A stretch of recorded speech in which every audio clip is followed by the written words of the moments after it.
Welcome to the Washdown podcast. And in tonight's episode, Chris, James, and I sat down and we talk about what happened in the Monday Night Football game and some of the things we think need to happen going forward and just give our perspective on it. Hope you guys enjoy it. Don't forget to like and subscribe, all that stuff on YouTube and on Spotify, and on Amazon Music and all the other places that you get high quality podcasts, and that we also happen to be on. So, yeah, here you go, and hope you enjoy it. Dude, it's just basically like, here's a mask, and just do your thing, boo. Just sing. The problem is you got to regulate, so you got to pop your ears. And when I do that, my eardrums blow out immediately. You need to because move of previous injuries. If you're going to look at him, you got to move your mic over to where it's more squared in your face. Yeah, I did that. I'm not trying to look at you the whole time.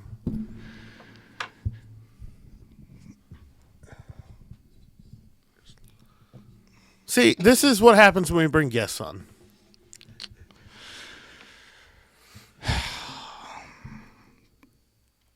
Just hands to yourself. Hands on your lap. No. Oh, my God. Let's bring Chris back. It'll be fun. We miss Chris. Come on, bring Chris back. He's back by unpopular demand. By his own demand. That's the unpopular part. You know what? At least he didn't say, all right, let's make this a short one today. Is that an option? I didn't know that we could do that. No, it's not an option. I've been listening to this new podcast called The Powerful Man, and their episodes are only like 15 to 20 minutes. I'm like, they're on to something. It's about the attention span of most people. Anymore. Yeah. Unfortunately, you can't have these conversations in 15 to 20 minutes. Not with what... It's kind of like the TikTok videos. If it's a 3-minute one and it's not a stand-up comic, I'm like, skip. Yeah. Yeah. Well, and now there are the civil, just straight up assholes that want to watch the world burn that'll like make a 3-minute video like you think's going, like you see someone digging a hole and you're like, oh God, I wonder what they're going to hit. And then it's just 3 minutes of them digging the hole. Mm-hmm. And I'm like, I hope you die. Like, damn you. Which I've also just gotten good at going to the comments. And everybody else is saying the same thing. Yeah. I'm like, all right, skipping this one. Or just don't, let a foreign government steal all your information. Dude, if you think that they don't have your information already. Yeah. I'm just saying, bro. Don't make it easy for them. Do you think the government is secure? Like, I got Alexis. The government knows every time I fucking farted in my sleep last night. Like, I've just accepted that. Which brings us to the next topic of why the fuck are we shadow banned on YouTube? Because James farts in his sleep is recorded by Alexa. Yeah. To China, who owns YouTube. I didn't know this was going to become the conspiracy theory podcast. I don't know if YouTube's owned by China, but it wouldn't surprise me. Yeah. It's a subsidiary. Or Bill Gates, maybe. I don't know. Our podcast is owned by China, and we don't even know it. Dude, I want to raise. Sponsored by ramen noodles. I like ramen noodles. I love ramen noodles. And Toyota. That's not Chinese. Whatever. It's not Chinese. I did watch a video.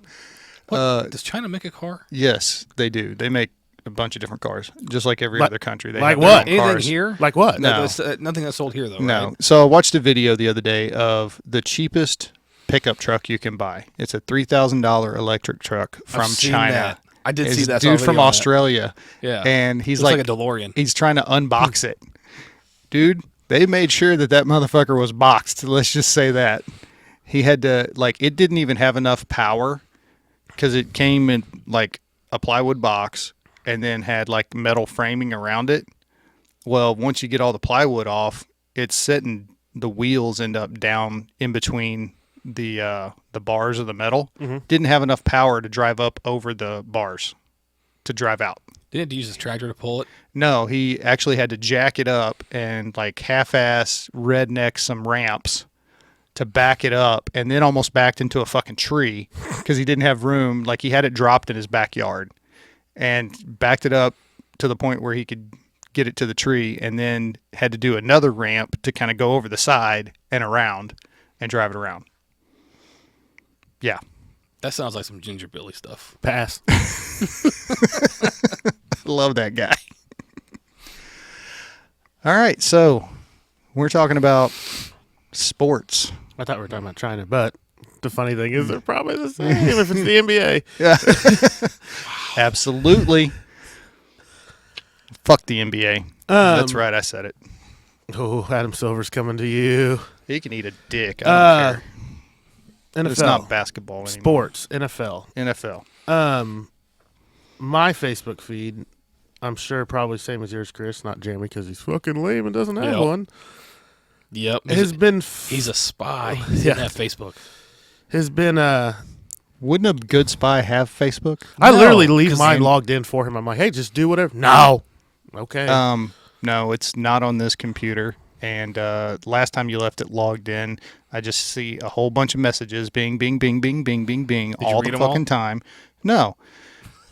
I read them. And you got put in fucking Facebook jail. That was my old Facebook. This is my new approved Facebook.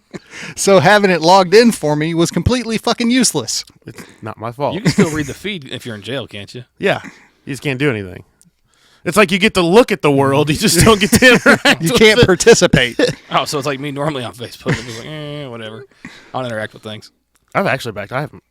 That was my New Year's resolution, is to back off social media this year. Great. The one thing you're supposed to be involved with on the podcast is the one thing you've resolved not to do this year? But when you put it that way. So it'd be like how can you do less of nothing? No, just my own page. I developing an unhealthy relationship. We talked about it. Mm-hmm. So I'm working on it. Jesus. He's always like, get help, improve yourself. I'm like, hey, I'm improving myself. He's like, well, fuck you for doing that. Jesus. Too late, motherfucker. Too late. It's like you've never met Jeremy before. That's why he's got a coat that says dick on it. Nothing's ever good enough. Just like my dad. Never met him before either. Oh, shit. Anyway. Wow, that took a way left turn. Yeah. I'm sorry I have standards and you just are unable to live up to those standards.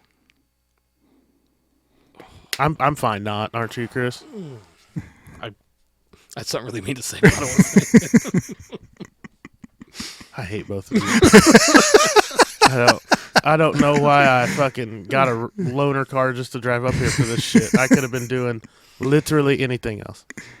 I could be napping right now. Yeah, napping, fucking sitting on my hands. I don't care. I could be playing Call of Duty, so fucking nerd. Anyway, my social media feed has been very full, going back to Monday Night Football. Mm-hmm. And the super tragic, very scary incident with Damar Hamlin.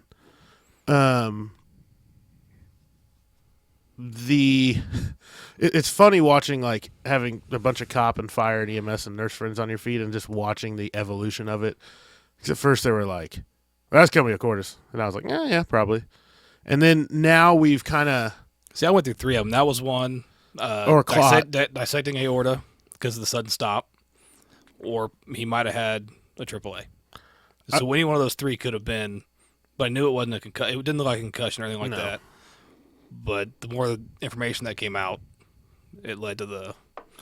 I was thinking Cordis, AAA, or clot. I didn't think dissection because once they said they got a pulse back, I was like... Well, that took me away from the AAA and the dissecting aorta because they got a pulse back. But until that information came out, it was still a possibility because of what we saw. It has been... What was interesting watching my feed is there's two ways of thinking. There was my medical friends, and then there was everybody else. And I felt kind of, I guess just an asshole is the best way to say it. I don't know, jaded or... See, I didn't see it as... My wife and I were talking about it. We were eating dinner when my brother texted me about the game because we were watching Supernatural. Didn't really care about Monday Night Football. If it's not the Chiefs, I really don't care. And my brother texted me, asked me, "What, are you watching this?" I was like, "Nope. What's up?" So we flip it on, and we're like, "Oh shit!" And my question was, am I a fucked up individual? Because of what the reporters were saying and all that. I know that's where you were headed. Yeah. Well, there was two aspects to that. There was the it almost became. I almost got annoyed by it. Truthfully, the reporters are like, they're having to breathe for him. I'm like, that's what you fucking do when they die. The one on ESPN, the feed. I don't know her name. Susie. She was with Susie and Booger McFarlane. Yeah, and Susie. And I'm not faulting her at all. You're a journalist. You have zero medical knowledge. Kind of like most journalists have zero knowledge of whatever they're reporting on. They just don't know, and they kind of Ron Burgundy it. That's right. I said it. They see something, they latch on, and they keep saying it over and over. Yeah. In a cardiac arrest, everybody gets oxygen. Yeah. Period. That's standard protocol. And nobody's breathing. They're not breathing, and guess what? Their heart's not beating, or it's not beating correctly. Because there's other rhythms you can go into. And that whole, for everybody who doesn't know, that shit you see on TV when it's a flat line and they shock it, bullshit. You don't fucking shock that. It would literally be like if they pulled two firefighters onto Fox News one day if the stock market crashed, and they'll be like, give us your idea of it. And they'll be like, well, we'll see the red arrows, those aren't good. And we're losing money, and that's bad. And it's going to be hard times. Like, no shit. Like, and that's kind of what it felt like. That's how I felt. I was like, and we're not at the doctor level. I wouldn't even say there's a lot of nurses that know a lot more than we do, or think they do. Yeah, and there's some that think they do. There's a lot of medics that think they know a lot too. Yeah, and you have critical care medics who know a lot more than we do. There's medics in rural systems that are able to do and know a lot more than we know because of the systems we work in. Mm-hmm. I get that, but at the same time, bring on somebody who's at least got a basic knowledge. Like, go get Dr. Gupta. There is always a doctor with the name of Gupta on every channel. Find one and bring him in, please. That's moving on from that. Yeah. Not touching that. There's always. I always thought it was the same. I just figured they were the same family at this point. And they just diversify themselves over the networks.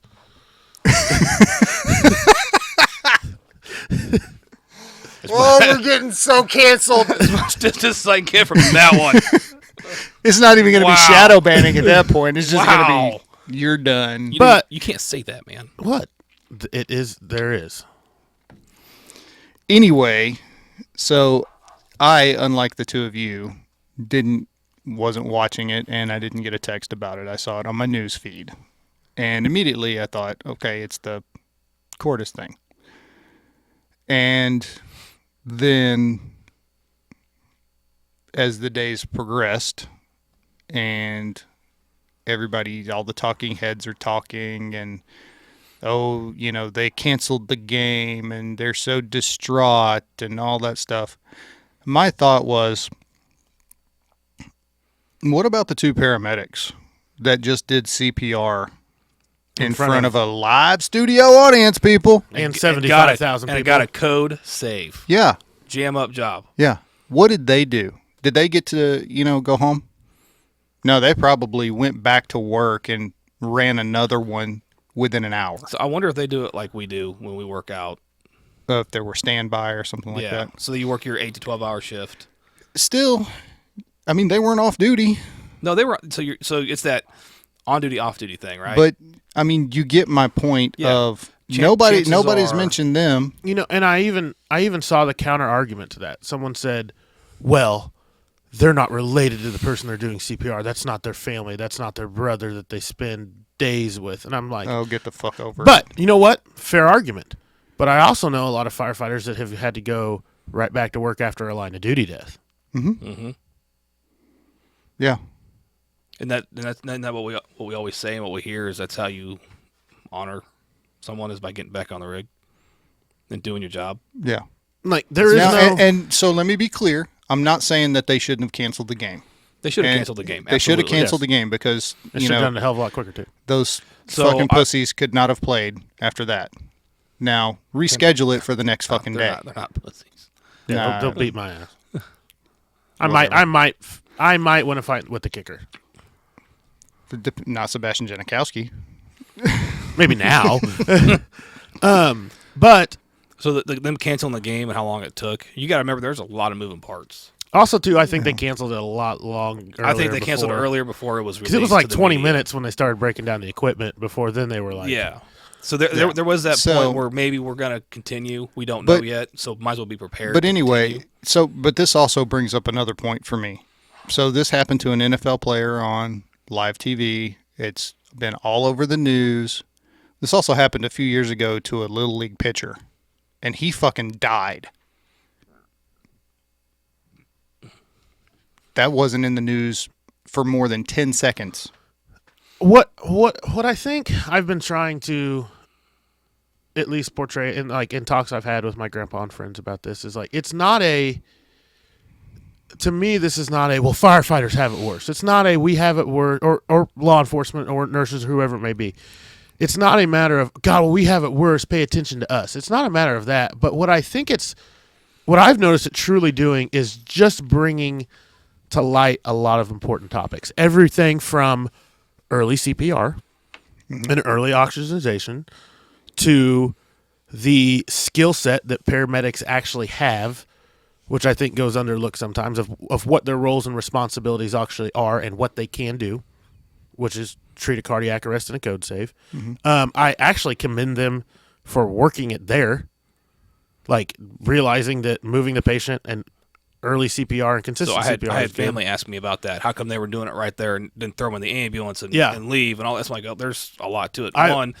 The studies are out there, and they've shown that early CPR and CPR right there without moving the patient, because when you move them, you stop CPR unless you have an auto pulse or a Lucas device or a thumper, which they probably didn't have, was the way it looked. But, you didn't get a clear picture. So whenever you stop, I mean, we all know this, the three of us do, and I'm sure people watching do, that when you stop doing CPR, all that blood pressure you've built up, all the flow that you built up, the oxygenation, thank you, that you built up goes away quickly. Every time you do a pulse check, you're starting back at zero. It was better for them to do CPR right then and there. Get that AED on, or if they, if it was manual interpretation and it was defibrillator, whatever it is they used to get his heart. You think he was in VFib? I think he was in VFib. I wondered that if he was. If they shocked him, he was in VFib. I don't think he was in VTAC. I think it was a VFib. If it was true Cordis, I would assume it would be a VFib. Yeah, you had a run of VFib for probably. Which is why he stood up. Yeah, and he went, and they had that look of something's not right, and over he went. It's because of the VFib. It's crazy to think he was dead before he even stood up. If you think about it, probably his brain. He was still getting that blood flow. Yeah, he was, and it wasn't related to the rest of the body. But that's why you saw him react the way he did, in my opinion. And I'm not a doctor. And that's when he fell over in VFib. The early CPR kept the blood flowing. It kept oxygen moving around. Kept oxygen going to the brain and the vital organs. And the shock sent him back to a sinus rhythm. The one thing I've seen a lot of discussion on, which, like I said, it's not a, when I say it brings light to a lot of important things. So like I said, the importance of early CPR. That's, everybody can learn. The importance of what paramedics actually do. That's something everybody needs to know. But I think it also brings the importance of what first responders see. And let's disregard the Bills and the Bengals for now, but let's talk about, I've seen a lot of reactions of fans being like, my kid shouldn't have to see that. I didn't want to see that. It was a traumatic experience. And that's where the aspect truly does come in, is like watching somebody's chest cave in during CPR is a traumatic experience. Mm-hmm. Hearing cartilage and ribs break is a traumatic experience. Hearing family members scream bloody murder is a traumatic experience, no matter if the person's 8 or 80. And that is now I think it's, the discussion is finally, that I've seen, has been like, oh wow, that was terrible. But our first responders are experiencing that daily, weekly, monthly. And that goes back to then too, like the discussions we've had so many times on the show of compartmentalization and putting things away in boxes. Like, because in order for the effectiveness you saw of those paramedics on the field rendering care, that shit has to go in boxes. They can't be the crowd. They can't be the players. They can't be crying. They can't be, praying and begging and doing all these things. Like, it has to get fucking stowed, and the job has to be done. And there is no postponement. There's no suspension. There is no your chief and the other department's chief get together and say, hey, let's give them a break. It has to fucking get done. Then you have to go do it again. Mm-hmm. How many shifts have you had where you've had multiple cardiac arrests? I've lost count, but it's usually Thanksgiving or Christmas. the multiple cardiac arrests, the shootings, the stabbings, the serious assaults, the serious car wrecks, a burn victim out of a fire, all in the same shift. I had 3 shootings on New Year's Eve. And you go from one to the other worse. To the other. Move the mic a little closer to your face. But then this led me to where my wife and I were talking, and I was like, because I didn't have that same reaction that the media has, that the fans have, that the general public has. So does that make me a fucked up individual? To make us a fucked up group of people? So and I include nurses in there, So here's what I think. Here's what I think about that.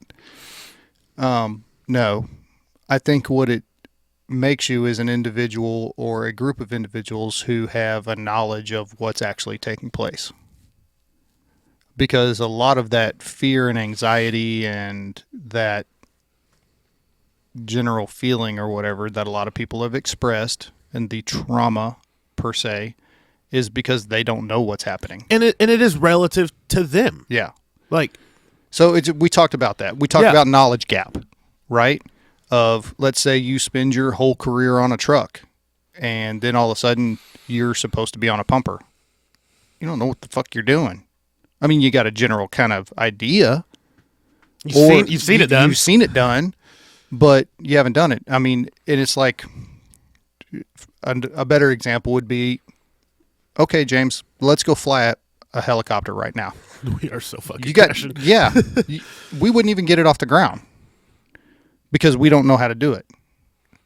It's something we've seen done. I know it takes all 4 limbs. Yes. And that's about all I know. Yeah. I think this one here is your up and down. I don't even know. I wouldn't even know how to turn it on. But, I mean, that's the thing of, and I think that's kind of one of the points that you're trying to make is it's kind of bridging that knowledge gap for everybody, for them to actually see, what we do and what it is on a day-to-day basis. So you had 75,000 fans, I think, were there. 75. I want to say it's 65. I think that could be 65. Anyway, there was a shit ton. There was a lot of people there. So before you got here, I was reading Jeremy this article that popped up on the Book of Faces. It was on EMS 1, and it was the collapse of Buffalo Bills safety Hamlin in front of a national audience on live television stunned millions and left players, fans, and viewers in shock. Keep going. I'm good. I'll be back in like 5 seconds. Got the Jeopardy music? Do. That's all we can use without being copyright infringement. Oh. I think. I don't know. I don't know how those rules work. Just do what I want. Laws. Yeah. It's stupid. So many laws. So anyway, James is back in the room, so Chris will continue reading. That was odd. I'm still coughing crap up. I was sick. Flu is bad this year, okay? If I get sick, I'm going to be so pissed. No, that was like 3 weeks ago. All right. So live television stunned millions and live audience. Players, fans, and viewers in shock. So as medical personnel rushed to help him, he was in sudden cardiac arrest. ESPN cut away from the chaos, a move that a journalist and former paramedic didn't agree with. So I agree with this guy, and I don't, and I'll explain why. So he wrote a series of articles in 2005 examining EMS across the country, and he's talked about sudden cardiac arrest. And he says, when a victim is lucky enough to be near people who witnessed the collapse, they are extremely lucky when those bystanders recognize the urgent need for CPR and an AED. Tragically, people often don't get it, so he's talking about CPR. So they dial 911 and then stand around looking at each other anxiously until rescue crews arrive. How many times have we run a call where it's cardiac arrest, whether it's somebody's family member or just out in the middle of public, and nobody's doing anything because they don't know. So he's talking about if you saw the collapse, now you know what sudden cardiac arrest looks like. It looks like fainting. The person drops, they may gasp a few times for more air, and then they are still lifeless. He continued, had ESPN been able to provide play-by-play commentary, the public would have seen how simple it is to save a life, how pushing on the chest was moving blood, how the pads applied to the chest would determine if a shock was needed. Then, as everyone was told to clear and not touch him, how the simple push of a button delivered the only thing in the world that could return him to normal life, a defibrillator shock. So I agree with him, but I don't. So yeah, it would have been a great teaching tool. It would have been great awareness for everybody to say, hey, we all need to go learn how to do bystander CPR. It's very simple. There's no touching of the mouth anymore like it was in the old TV shows. It's just straight compressions. And then you tell someone to run and get an AED. There is an app that you can download on your phone that will tell you where the closest AED is. Mm-hmm. It's pulse point. It's yellow. It's different than what we've got. Yeah. So, but on the other hand, they could have watched them do CPR for 30 minutes, an hour, however long they want to do it. I don't know what their protocols are. Mm-hmm. And not get him back. And they could have watched a man die. I don't want anybody to watch somebody die. It's a horrible thing to see. So it could have gone either way. But even though ESPN cut away, they could have educated. They could have still educated and talked about what needed to be done by bringing in an expert. Every news media outlet out there has an expert for everything on call. They have a contract with everybody, and you can't tell me they don't. You can't convince me. Yeah, I'll be Steven Crowder on this one. I'm 100% on bringing in an expert to talk everybody through what's going on. However, showing it on live TV, I'm 100% against. Yeah. That is sensationalism and voyeurism. That's all that is. And it annoys me to no fucking end whenever these fucking ESPN, Fox, ABC, media does that. They keep fucking showing the same fucking injury. Yeah. They put cameras in people's faces when something tragic in their family happens to try and get a story. I hate it. Yeah. You ask for privacy on your end when something happens within your little family. Yeah. But you don't give that respect to anybody else. Yeah, so while you're 100% right, I actually had a different look at it because I had some medical friends making the comments like, they need to show it. People need to see. On one hand, like, yeah, whatever. But on the other hand, and hear me on this, I think you guys know where I stand politically. I looked at it a lot like how people would complain about LGBTQ agendas in schools or critical race theory in schools. Their argument always was, it's the parents' job to teach it. We don't want you force-feeding it down our kids' throats. And I looked at that the same way, like, it's the parents' job to talk about death and resuscitation and emergencies. Mm-hmm. It's not ESPN's job to force-feed it down their throat.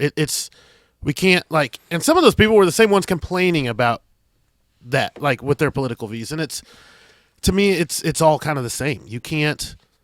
We can't force feed things that people aren't. Well, let's get down to brass tacks, though. What is ESPN? Are they a medical channel? They're an entertainment company. They provide sports, entertainment, and news. That's it. Sports. It's not fucking TLC. It's not the Discovery Medical Channel.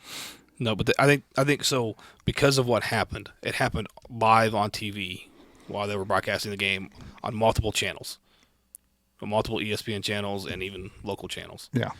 Where I think they still could have not shown it, but now you have to address it because it did happen to a live audience. Absolutely. And now kids are going to have a lot of questions. And let's be honest, if you ask me stuff about the stock market like he brought up, I don't know. Ask an expert. All right, so who has access to an expert right then and there? ESPN. So don't show the CPR because you don't know what the outcome is going to be, but bring in your expert where you can ask legitimate questions. There were so many potential for education there. Appropriate, timely education. But you know the expert that they were talking to was the NFL rules expert of what's going to happen to the game. Yeah, I don't care about the game. Yeah. You could throw that out the window. But you could bring that expert in and be able to talk about CPR and what the causes might have been because we don't have all the information, so that's why you have so many different things it could have been. And now, if parents don't want to watch it, with their kids, it's very, very simple. Change channel. Mm-hmm. Watch SpongeBob. I don't care what you watch. But if you don't want to get that, if you don't want your kids to be exposed to that, I understand that. But if they were watching the game with you, now they've seen it. And most kids today have cell phones and iPads and they'll find it. Computers. It's going to be all over. Or they're going to school the next day. And other kids are going to watch it. So you're going to have questions to where it does need to be addressed at home, and where schools can send things home. I'm going to stop you right there. For the parents. I'm going to stop you right there. You're saying that it's the parents' responsibility to actually do parenting. Yeah. That's the way parenting works. Fucking idiot. It's 2023. See, I even updated my year. It's 2023. Because I was still going 22. Yeah. We can't expect people to actually do what they're supposed to do. Sorry. One of my favorite, I guess viral posts, if you want to call it that. I hate to just sound so social media influenced, but which brings up a question. I'm going to ask you this: why is it called viral? Like, that's a bad connotation. Yeah. Like if it goes viral, yeah, I don't know. That's bad. About that. I wonder if it stems from virtual reality. No, I think it just means it propagates uncontrollably. Yeah, at a rapid rate. That could be that nobody has control of why it goes where it goes. Yeah. But it said there's no forgetting the first person you ever saw receive CPR. There's no forgetting the first person you ever performed CPR on. There's no forgetting the first person you lose despite their best efforts. We always remember our firsts. They haunt our walking dreams and sleep into our nightmares, but in order to survive and save the next life, we swallow them down and lock them away in the deepest caverns of our souls. We always remember our firsts, but how many have we forgotten? To the millions of people that watched a young, strong, and athletic young man die, be violently resuscitated for 20 minutes on a field, then to see him whisked off to the ICU, informed that he died and needed resuscitation again, and know he is alive, still in critical condition, you have every right to be traumatized. What happened on Monday was traumatic to every party involved. Damar Hamlin's 24 years old in peak physical condition, and yet is in critical condition, and we watched it all happen.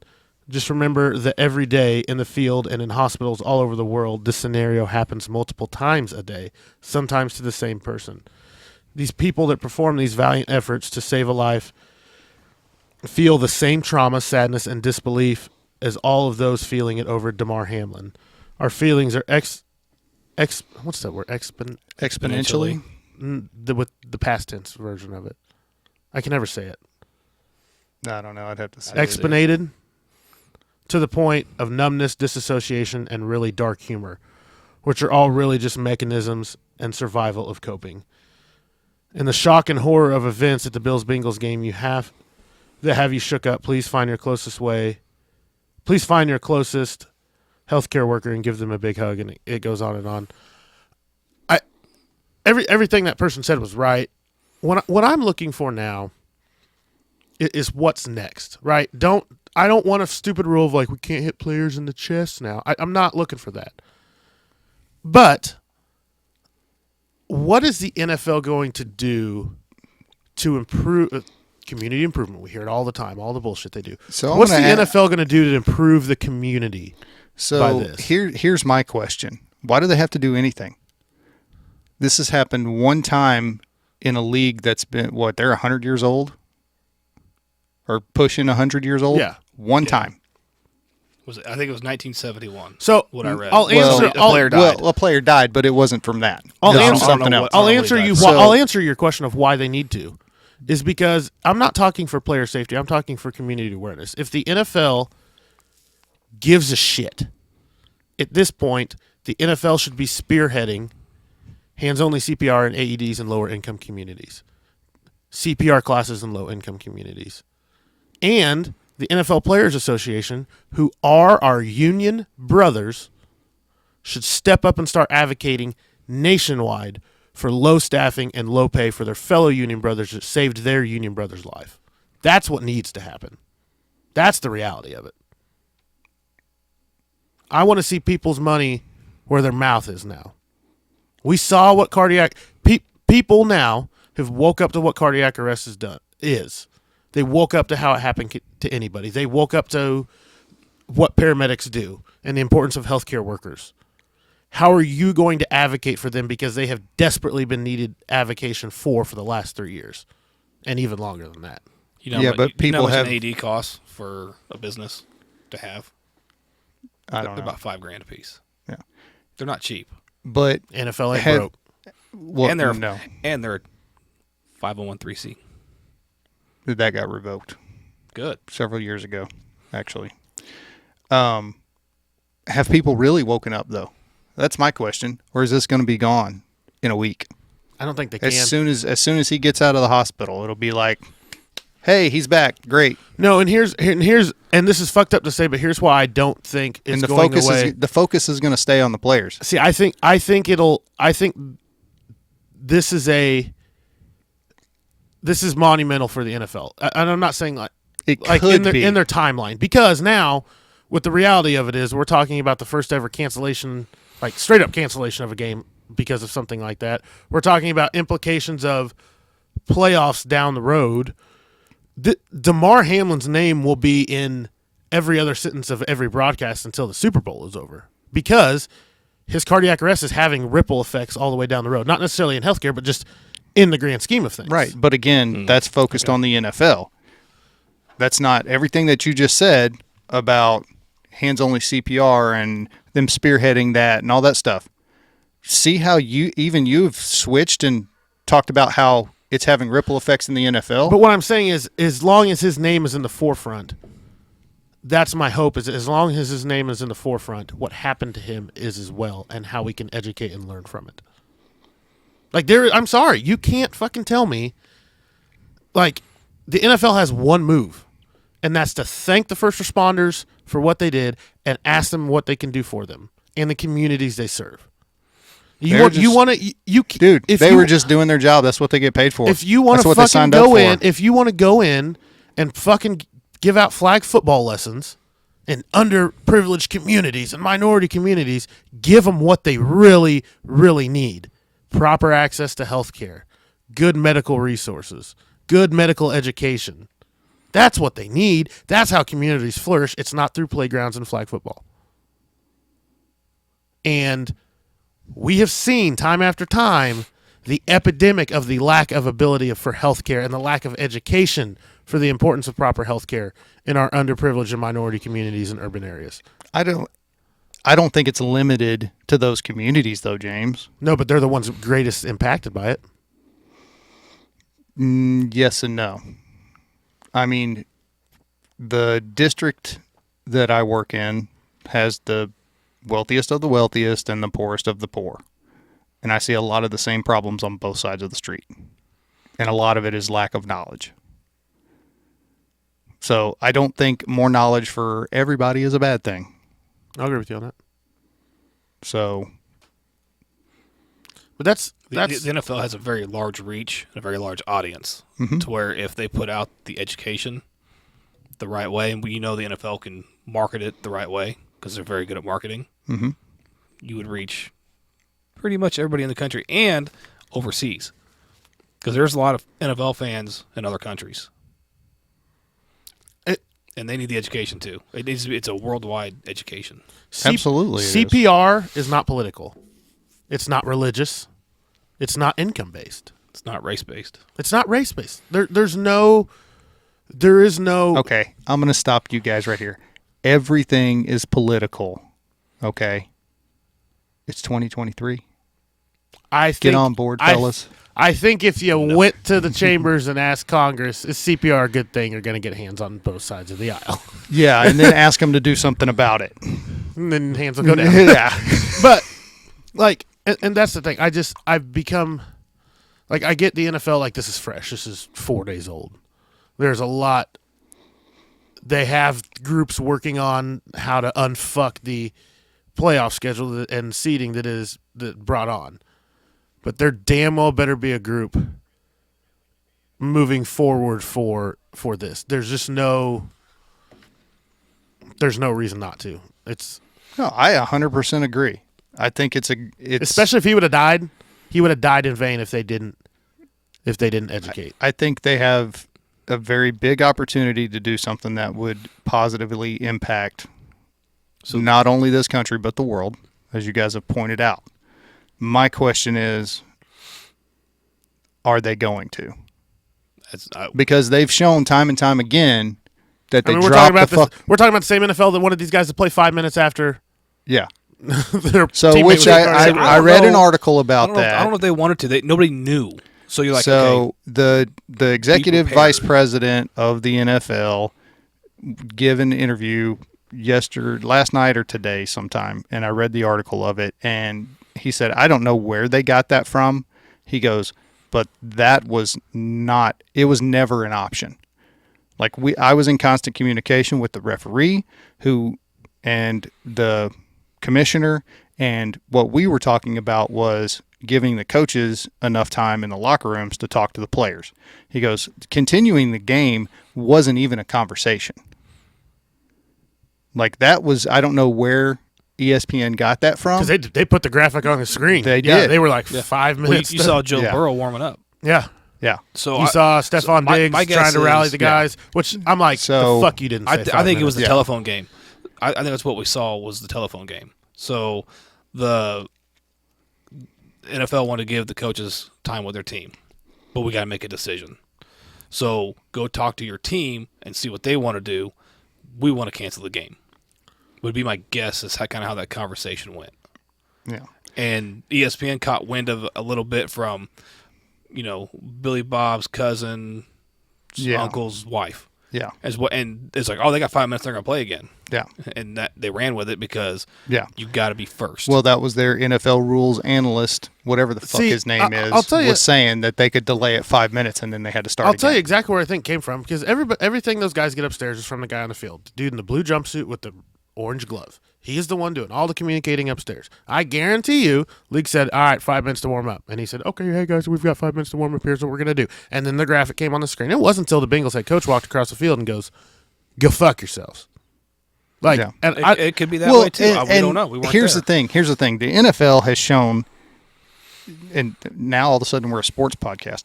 The NFL has shown in the past they make bad fucking decisions, and they drop the ball repeatedly. And they have on important issues in the past. I don't see that changing. Would I like to see it fucking change? Would I like to see them take the initiative and fucking do what needs to be done? Yeah, I would love that. Unfortunately, I think this is going to be part of the 24-hour news cycle, and the second that he gets out of the hospital or dies or whatever, which he's making improvements. I read he was awake too. Yeah. So the second he gets out of the hospital and after the playoffs and all that stuff and they figure all that stuff out, I think you won't hear about this. You'll hear about it when the Bills have a big game. And it'll be, a year after, how are you doing? It'll be just like concussions. Sweep that shit under the rug. Yeah. How often, as we sit here and discuss this, what are the similarities you're finding between the NFL and so many departments with their fire management?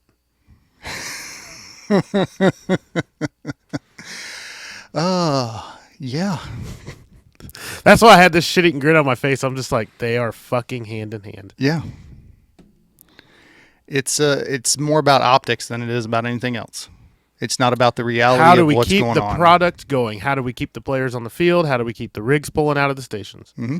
The problem is one is for entertainment and one is for life safety. Yeah.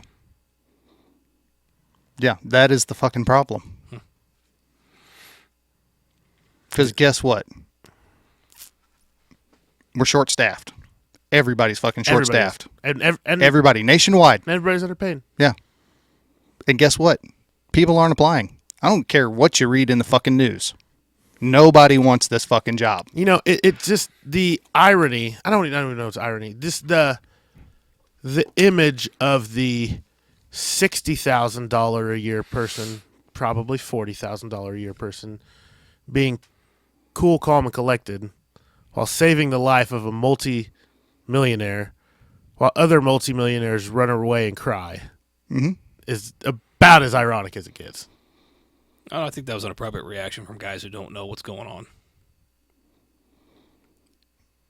Yeah, but those... See, and that's the thing. You don't know. I'm going to get in trouble. God, I'm going to get in trouble. Here's the thing. Like, and I get it. It's out of their scope. Like, they're supposed to be cool, calm, and collected when there's 10 seconds on the clock and they're doing the game-winning drive, or they got to make the game-winning stop. They got to be dialed in, right? We've all played sports. Every one of us has.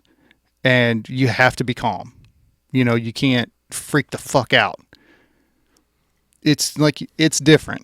It's a high-stress job. It's a high-stress job. High-stress jobs. You would think that they would make better fucking decisions. You would think. No, here's the thing. If you think about it, high-stress job. Millions of people to keep happy. NFL players make millions of dollars. High-stress job. Air traffic controllers. Making little dots not hit other little dots. High-paying job. Brokers dealing with millions of dollars to make other people millions of dollars. High-stress job. Large amounts of money. The one job that keeps everybody alive and unfucks their fuck-ups, $45,000 a year. That's the problem. Mm-hmm. It's not that they're making too much or their reactions are inappropriate. It's that the one that allows them to stay alive to do their job is the lowest making one. Yeah. Well, I mean, you can go down. But we never took the job to get rich, right? No. I know. I really didn't. It's not a bullshit statement. I didn't. So in the scope of what you're talking about, in a society that uses monetary value for everything. Well, dude, you talk about teachers and how fucking underpaid they are. Oh God.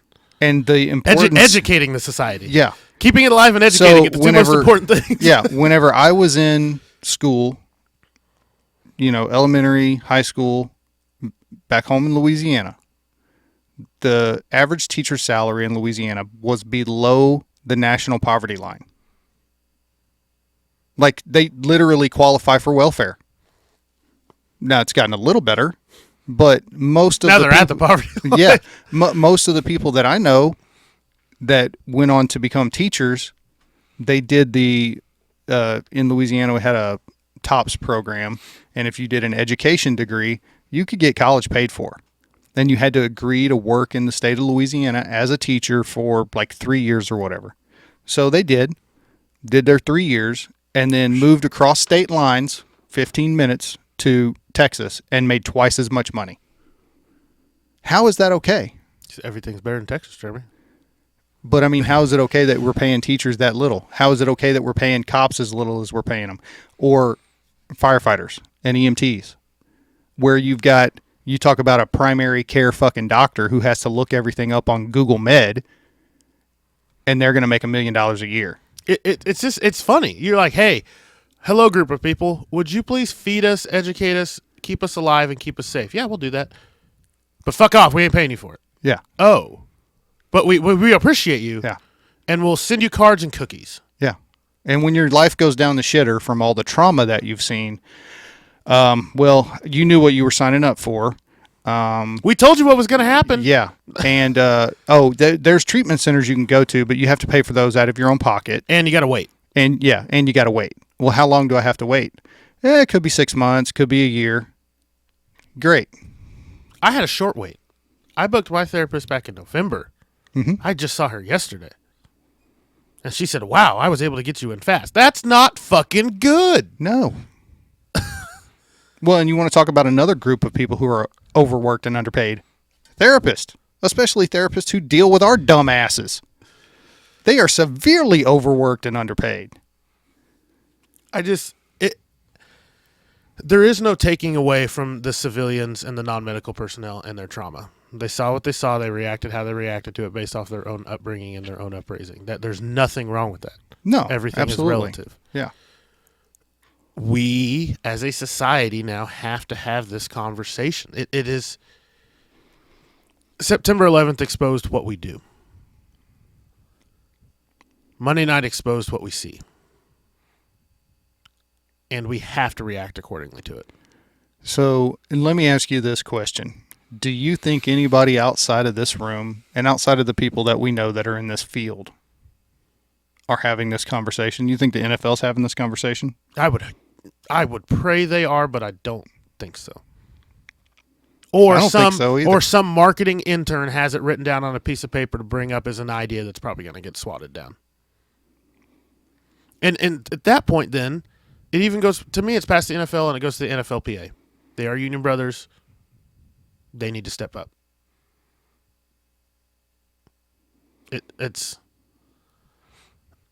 I'm sorry, and I hope one of them is listening to this. It'd be really cool if it was. It'll be up for an hour if they do. The NFL Players Association needs to step up and support their union brothers for the work they did for them and the strife that, as a service, fire and EMS and law enforcement has gone through the last 3 years. Yeah, and not glad handing. Not that fucking, oh, hey, guys, good job. Here, we're going to buy you some vests or things like that. No, fucking advocate. Advocate and educate. We're gonna have a photo op at your fire station or at your EMS station. Like, it doesn't take money, like, in the grand scheme of things, it doesn't take money to advocate and educate. They all have the platforms to do it. Mm-hmm. Fucking tweet about it. Fucking make a Facebook post. Make a video. Kelsey and his fucking brother talk about it on your podcast. Advocate and educate. That's what first responders and healthcare workers need right now. Mm-hmm. Do you know how many departments and municipalities desperately may need, and don't even get me started on the rabbit hole to talk about this locally, but how many departments could benefit from fire safety sales taxes or public safety sales taxes that the teams in those cities could advocate for publicly and use their platforms? What about just a fundraiser? So Hamlin had the toys for the underprivileged. Yeah. It's a great thing. He was looking to raise $2,500. Yeah. What was the last count? 7 million. It's set. Jesus Christ. That's all. It's amazing. I think that's amazing to help people get toys or get something they need that are underprivileged. Yeah. That was in a matter of hours. Imagine if they all came together to a common goal of education. Just education alone. What can be done? Well, dude, I mean, how many followers does every NFL player or Roger Goodell have? Thousands and hundreds of thousands and millions. Whenever we come together for a common goal in this country, there is no limit to what we can accomplish. Yeah. We've proven that in the past. The problem is we stay divided. The NFL might be the single biggest great unifier we have. Yeah. You know, I was... in this country. Not to bring up Joe Rogan, but I'm going to bring up Joe Rogan. He said something on his podcast. He said something on his podcast with John Bernthal the other day, which I haven't finished at all, but they were talking about the George Floyd thing and how, and he made the comment that we're so tribal and tribalism, and like he was saying it in a bad way, which I agree. Like the way that we split up is not good. However, tribalism, good. They hear us. Yeah. I just got the cease and desist text. Yeah. Suck it, Roger Goodell. But here's the thing. Tribalism is not a bad thing. Tribalism has been throughout human history. What we all need to realize is we're part of a tribe called America. We're all the same people. Whether you were born here or not, you live here now, you're American. Guess what? We are all the same. We should have a common goal. And everybody needs to fucking get on board. You know, what's interesting to me is where we teach this divide, right? Like, well, I mean, your political leaders are going to keep you divided because it's easier to control you. In school, right? The class is just thrown together. And you fucking learn to work it out. Mm-hmm. Like, we don't get to segregate this class over here and build a wall around this part of the class and have an extra safe space for this part of the class and time away for this part. They all figure it the fuck out. So where is it in our system that all of a sudden we've built this, like, because it's all that way through high school. I mean, like, you figure it out, and then you just go to college and they're like, all right, whatever you want. Just whatever you want to do. Just, we don't care. Do what you want to do. Like, I just never understood that breakdown of... Honestly, I think it has something to do with colleges. It has something to do with the way our political system is run, where it's split into two parties, which two-party system's fucking terrible. But canceled. Yeah. Dude, I don't care. You can't cancel me. You can't even elect the Speaker of the House right now. I'm like Dave Chappelle. You can't cancel me. I love Dave Chappelle. Anyway, though, so that's... And apparently Michael Jackson. He's not canceled either. Everybody my whole... just still loves him for some reason. R. Kelly's ass is gone though. Yeah, he got super canceled. Yeah, but yeah, so that's my hope going forward. If we learn anything from this, is not a dumbass new tackling rule, not anything like this. Let's just advocate and educate. Yeah, that's the single biggest thing the NFL and the NFL Players Association could do for their communities right now. Yeah. There's what, 32 teams? Yeah. And 31 cities or 30 cities in a district. Is that right? Because you got 2 in New York. And 2 in LA. Oh, you do have 2 in LA now, don't you? So 29 cities? No. Whatever. Anyway, a bunch of cities. Every major city. Yeah. Every major city. And some non-major ones. And their surrounding suburban area. I mean, it's... Yeah. There's a lot. They have a lot of reach. And we're not talking about going and doing a photo op at your local fucking fire station. Like, do something real. Yeah. I mean, and like, there are volunteers or small departments that I'm sure could use equipment. But the main thing is, like, if we are public service. We are one with the public. We are the public. We are the civilians that we serve. And there has to be back and forth in that. It is a community buy-in. You are paying your taxes, and we are taking care of you. But there has to be give and take. There has to be homework. You have to educate yourself on how to best use those resources for them to be available for yourself. I don't disagree with that. I like the way you put it. Yeah, I mean, I love the way you put it too. But I mean, unfortunately, we all know in this society that not everybody fucking contributes. You're right. But when you have a platform that is the NFL and the NFLPA, you need to fucking contribute. That is the best. There is no better chance. Yeah. There's like, it's shitty to say, but no other terrorists are flying planes into our buildings. There is no better advocacy right now for first responders and healthcare workers than the NFL. It doesn't get any bigger than that. And quite frankly, our own international better be down the ass of the NFLPA. It sucks that we had to get here. Thank God Damar Hamlin is healthy. But if you really want to advocate for the service, which means you're advocating for the civilians that we serve, now is the time. And it makes me want to fucking pull what little hair I have out, knowing that nobody's going to take advantage of it. I mean, every time you watch an NFL game or even a college game, there's a lot of people on the sidelines that people just ignore. There's police officers, fire, EMS, medical staff. There's all throughout one person the you see, stadium. and that's the state trooper protecting the head coach because he's the biggest, buffest motherfucker in the state. And he's got that hat on. Yeah. The Mount Me hat. Yeah. Mm-hmm. Every time they're like, "Hey, who hit the bench press this year for the Highway Patrol?" "Oh, it's Mark. Mark, you're in charge of coach." That's what they do. The number 2 guy gets the visiting coach every time. See, that's my, I don't know if you wanted to call it final thought or insight of the episode that we finally led to that, but that's. I just want to see better education all around on basic first aid. And I think you could also highlight the abuse of 911. Yeah, I think some of that goes away with education. It does go with education because, I mean, those guys were paid to be there. The NFL and the stadiums pay for that service. That way you're ready and available. I mean, okay, let's put it this way to people that maybe don't know. What is the biggest reason for decrease of fires, building fires and house fires in the fire service? Education. Edu-fucking-cation.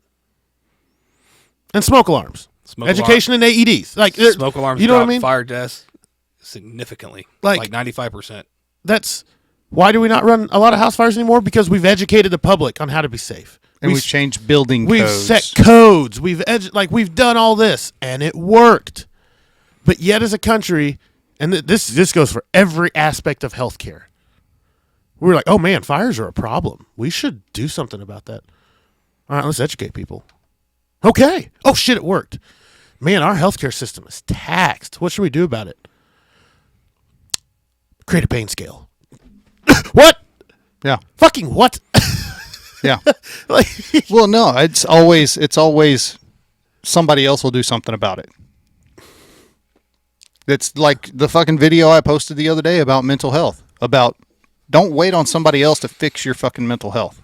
It's your mental health. I think everybody take ownership. Watch the first 5 minutes of the newsroom again. Yeah. Best opening scene ever. Let's create a patient satisfaction survey. Okay, Linda.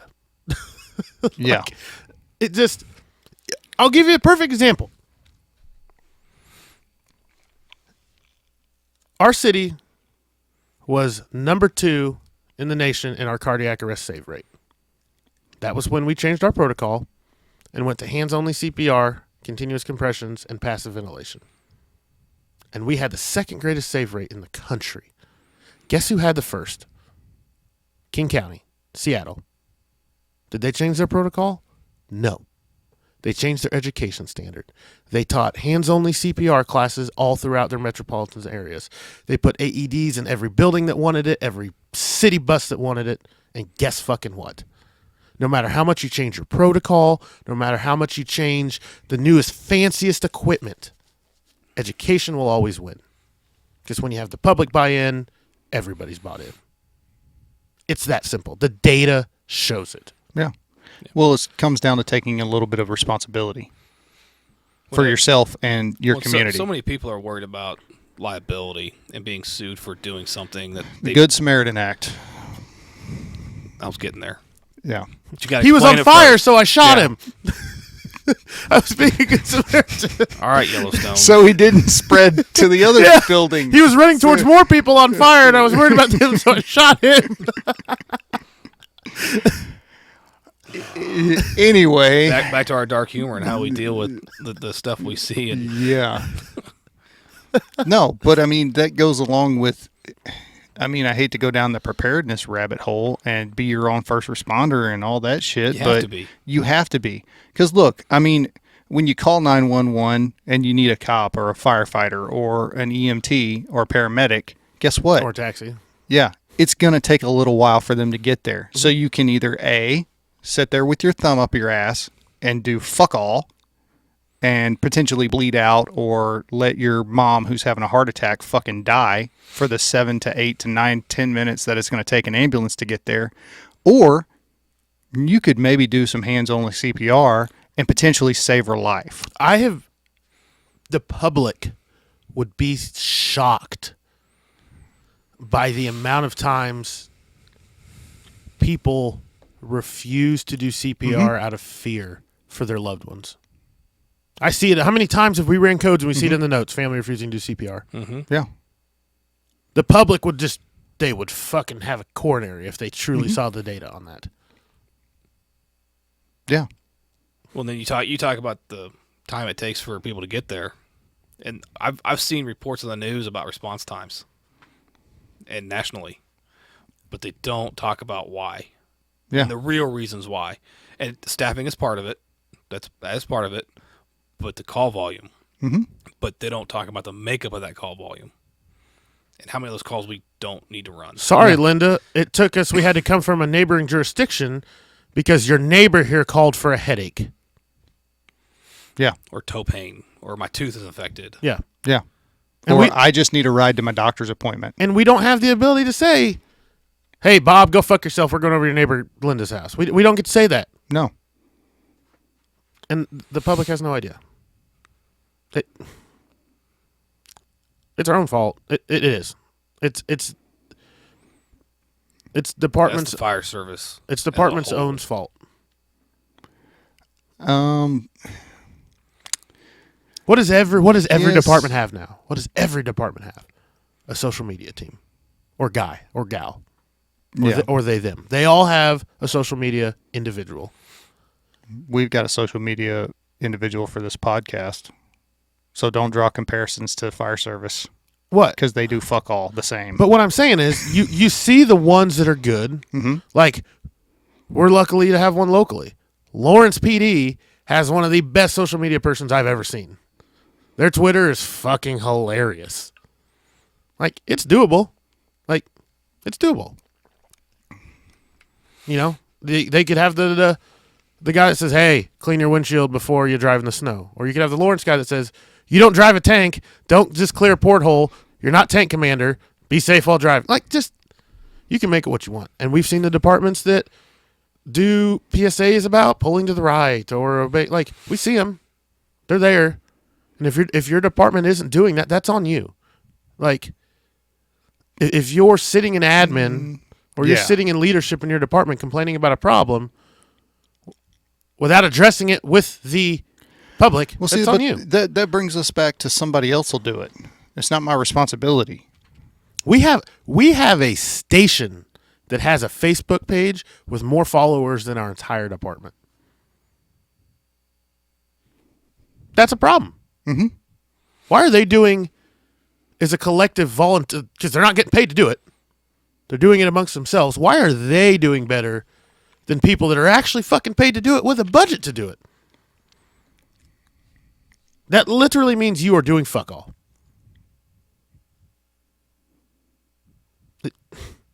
Actually, we have 2 stations with more followings than our actual department. Yeah. I mean, shit needs to change. NFL, we're looking at you. Fix this. Fix the country, NFL. If anybody has the power to do it, they do. You have grown fat off of the teat of the people. I mean, nothing is incorrect about that statement. No. I mean, for years and years and years, they didn't pay fucking taxes. They were a 501c3. Yeah, I looked that up just to. Yeah. When I read the article, I didn't look at the date on it. Yeah. I was like, oh, I fucked up. Yeah. My bad. I apologize. No, but I mean, they were for a long time. They were a non-profit organization, just making money hand over fucking fist. You know who the biggest unifier in this country is? Roger Goodell. What does the entire country think of Roger Goodell? He's a dipshit. They all hate him, but everybody does it. Gay, straight, black, white, Asian, left, right, doesn't matter. They all hate Roger Goodell. He's the biggest unifier in this country. We all fucking hate him. Oh, and he can fix it. He can. God damn it. And you would think he would. He'd be like, you know what?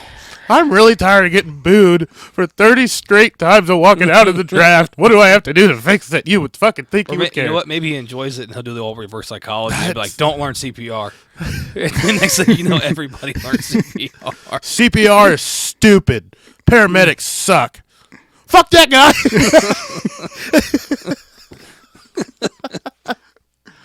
Oh. All right. Final I think he likes being the villain. I think he does too. I don't know. Because he grins every fucking time he walks out for the draft. He's like Vince McMahon. Yeah. Every fucking time he walks out there with a bigger grin and the boos get louder. I wonder if it's in his contract he gets like so many millions of dollars per boo. Or $1 per boo, and they have to count up all the people. Like, actually, probably that. You know what? That's what I want to see. Player fines go to community charities. Where do the fines go? Community charities. No, right now, if NFL player gets fined, where does it go? Community charities. That's where it goes. Yeah. Oh. Every fucking penny of a fine next year better go towards AEDs. Every fucking one. Well, I don't disagree with that statement. However, what charities would they be cutting out that wouldn't be getting money? I don't want to see charities lose money either because there's so many good charities You're right. out there. And I don't want to see people die. I win. Sorry. Well, some of those charities might be keeping people alive. Well, the ones that are. I bet some money goes to St. Jude's. Yeah. So, but you got to be alive to get to St. Jude. Bro, it's for the children. They don't take dead kids at St. Jude's. Your heart's in the right place, but I'm gonna have to disagree with you. I think we can make the wheel as big and beautiful as we want it. But if the first cog is broken, the wheel doesn't work. I don't think they should take away from the charities they're already giving to. What I think they should do is they post billion-dollar profits. Maybe match. Maybe get a couple AEDs. I mean, that's enough to get a couple. I think maybe an organization. Maybe even a carrying case. Yeah. If we really want to splurge, we might give one of them a carrying case. Yeah. I think an organization that makes that much money can afford to do some good. You don't think fucking Zoll's not making money on their carrying cases? There's an extra charge for that. Yeah, they just don't tell you it's worked into the price. It's like your first 2 oil changes when you buy a car. It's in the price. You paid for those. Yeah. They're not free. No such thing as a free I bought this $80,000 car, but I got 2 free oil changes. Did you? And a tire rotation. Ooh, yeah. Oh, and a warranty. But we won't cover that. Yeah. You paid extra for that. That. Warranty didn't cover anything. Yeah. Fucking scam. Anyway, final thoughts. I didn't know. My ex was telling me that. So she worked in a dealership. Was like the finance director. Mm-hmm. She made fucking buku money. I'm like, how? You're not selling anything. She's like, oh, it's not that. She's like, I lose money if you buy a car cash. I get money from the kickback companies, from the financiers. And I'm like, you dirty bitch. Like, I never knew. Never knew. But how many of us can go out and buy a car cash? And like, well, not anymore. And she's like, yeah, if somebody came here paying cash, I would pay them, like, the price went up. Yeah. I'm like, I'm never buying a car again. Fuck all of y'all. I'll Yeah, build you will. one. No. Yeah, you will. I probably will. He's going to have a new truck tomorrow. Probably. At the rate mine's falling apart, yes. What? I was ready to wrap the episode up until that. What the fuck do you do to vehicles, man? I don't know. I don't know. Well, the meth head hit my truck. That's not my fault. And then that's when the tire fell off. Not my fault. And the tire went and hit the tractor trailer, and he couldn't dump his grain because it crushed his grain hopper, and that's not my fault. Yeah, but the Jeep transmission going out, that's not my fault. Really? The second time. Really? That's not my fault. You put 40-inch tires on it and re-geared it to some... The warranty company may be listening. They're not listening. You put some dumbass fucking gearing on it. It's not dumb. Apparently, yeah, it is. If it went out again. No, it's tuned. It's tuned. It's tuned. And yet you have constant fucking problems. I've had 2 problems. Really? A transmission and a transmission. I've seen you drive your Jeep like 3 times in the years I've known you. It's in the fucking shop. Yeah. Okay. And the last truck that you had, It's set for 3 years. That's my problem. It's set for 3 years, and I rebuilt it, and didn't do everything. Yeah, like a working gas gauge. And then when it was done, everything worked, and then I sold. Bike's doing great. Maybe we should have some mechanical education. I guess. Look. How long till the bike doesn't work? No, bike works great. When's the last time you changed the oil on it? Have you ridden it since November? Mm-hmm. Okay, so now you have a rust bucket. Because I guarantee you didn't fucking wash it, did you? No, I did. God, no, yes, I did. Got the fucking salt off. Did you wash it, or did you just spray it off? Washed it. Get underneath the wheel wells. Did you take them off? No, you didn't. Yes, I did. No, you didn't. Yeah, okay, I didn't. So your fenders are going to rust the fuck out. No, they're not. Yes, they will. I got in there all nice and deep like.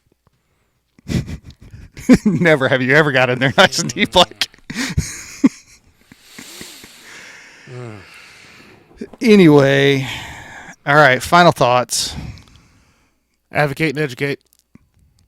There's a platform now for a lot of good work to be done in communities, and I hope the people that have those platforms and the ability to do that recognize the need and act on it. Learn CPR. It was shown to save someone's life. The fact they were there in seconds, and you're talking. When it comes to CPR, seconds is life and death. Don't wait. And quality of life. Seconds is quality. And quality of life. The longer your brain goes without oxygen, the faster it dies, and the more damage is done. Yeah. Early CPR saves lives. Yeah. And I'm hoping for a speedy recovery for Hamlin. Sounds like he's doing. I want him to walk out of the hospital. Yeah. He's done playing in the NFL though. I think he's done. You think? I'm not risking it again. I ain't fucking risking it. And he was a good player too. I'm sure he's a good player. I'm sure there's a lawsuit to be had that will set him up nicely. I think he gets paid his contract out. He should. Because if the Bills don't, they look like shit. I think he's back playing next year. Oh, you know what? Know. I wonder what the I don't know. The secondary rate for Cordis is. Like if it's, like if you separate a shoulder, you're more likely to separate. Yeah. I wonder if it's like. I don't think it's how bad the damage is going to be done. Because technically anything could happen to anybody. It's just the ROT phenomenon. It is. Yeah. Disruption of perfect timing. Yeah. He would have to get hit the exact same way at the exact perfect moment. Yeah. But I mean, like I said, what's the extent of the damage that's going to be done? That's why I think he's probably not coming back to play. He was good. He was good. He was. Dude, you've seen it'll be the comeback story of the year next year. I didn't think Alex Smith was coming back either. So, and he was the first one that popped in my mind. And have you seen his fucking leg? Oh, not since the ones where he about lost it. I saw those pictures. The after effect, what it looks like now? Dude. Yeah, it does. Yeah, how he was able to play on that thing. I mean, it looks like I could be wrong. It looks like he went through a shark attack. It really. That's what I equate what his leg looked like now. What will always baffle me about that was it was same field, same teams, same day. Was it 20 years apart or 30 years apart? It was 20 years. No, it was the 90s when Theismann did it. Early 90s. And same quarter too, wasn't it? Maybe. I don't remember. I know there's a lot of similarities. That's what was fuck creepy. Yeah. I know it was same score. I do know it was same score. I had to look it up again. Yeah, which then I was like, I mean, maybe the NFL scripted, but fuck, that was a dirty right. I don't think they go that deep in the script. Yeah. That's called a callback, and I don't think they're going to call that one back. No. It's not a good optic. That was horrible. Both of them were horrible. And, this is horrible, too. Yeah. I hope he's able to come back, and I hope he's given the option where he's cleared. I don't see it. I don't know. There's a lot of guys I've been wrong before, man. Here's the thing. There's a lot of guys that have a cardiac arrest and are back to running marathons. Running a marathon is not the same as playing safety in the NFL. Yeah. No. Well, dude, as much as I don't care for him because of just how he is, but David Goggins. I mean, that dude's had 2 heart surgeries. It's fucking AFib, all this shit, and he runs ultra marathons and does all this extreme fucking physical shit. But does he have NFL running backs running at him full speed? That's just, you know what I mean? That's okay. Is that harder than running 100 miles in a day? I have a chance. I have a chance of survival for the 100 miles in a day. I'm not saying it's a high chance, but it's higher than taking on an NFL running back. I'll follow him in the truck. We're absolutely gonna film that shit and put it on 100 miles. Fucking Instagram. You got 24 hours. We're gonna document it. What's my pace? 24 hours. No, what's the pace? It's got to be at that. I don't know. What's the math problem for it? 100 divided by 24. Is that 5-minute miles? Damn near. The ballpark. Yeah, I don't know. 100. I'm not a math guy. Mile. Oh, what's 24? Somebody. Hold on. So that's 4 miles an hour. Somebody take 24 times 60. So 4 miles an hour is only 1,440. That's a 20-minute mile. Over consistently. Yeah, 100. It's a 20-minute mile for 24 hours. Yeah, that's not right. Yeah, you have to do 4 miles, just over 4 miles an hour. Yeah, 20-minute mile means 3 in an hour, 15, right? 15 or 15 minute. It's a 15-minute mile. 15-minute mile.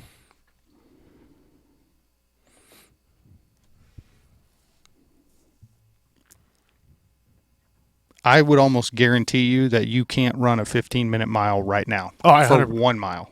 I've been running 10-minute miles at the station every day. On a treadmill. Uh-huh. It's totally different running it on the road. Do I have to do this on the road? You can't run it on a fucking treadmill. You can do it on a track. Yeah, you can do it on a track, but it's still different. It is much. Tune in next week for a live broadcast as I attempt 100 miles. It's not so much that; it's the days afterwards and what it does to your body.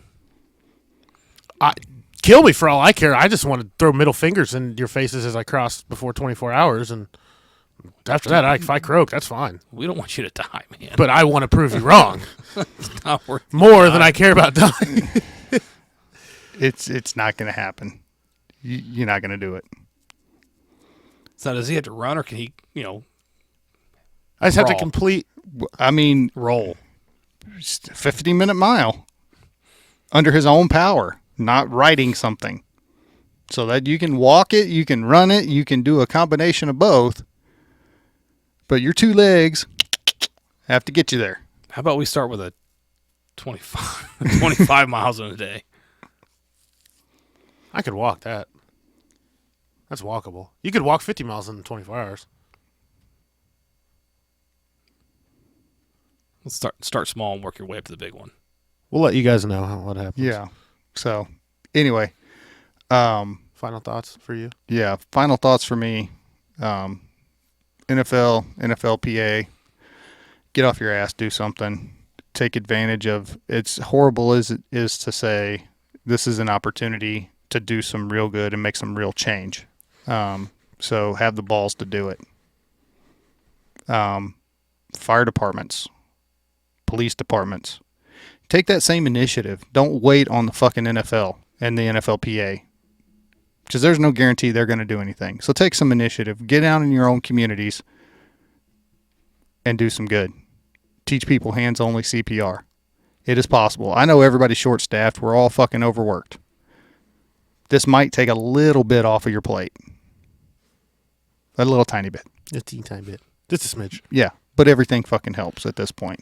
So, yeah. Take care of yourself. Thanks for stopping by. If you know somebody that is struggling, reach out.